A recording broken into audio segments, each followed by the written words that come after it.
Allah hər birimizə can sağlığı versin. Allah cəm şəhidlərimizə rəhmət eləsin. Bugün yolumuz düzü Tumasatıya doğrudur. Ay maşallah. Bu da Rasim kardeşimiz. Lətfə Ramizin kardeşi. Şəhidimizin kardeşi.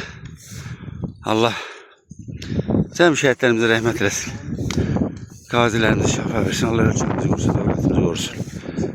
Allah cəm şəhidlərimizə rəhmət eləsin. İnşallah o da Azərbaycan bayrağı alıcıdır. Allah Kulüb Mahir'in kardeşidir.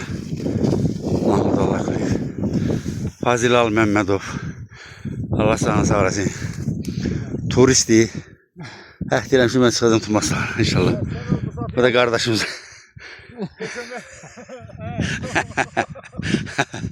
Allah özü işimizi. Gel çevre gel.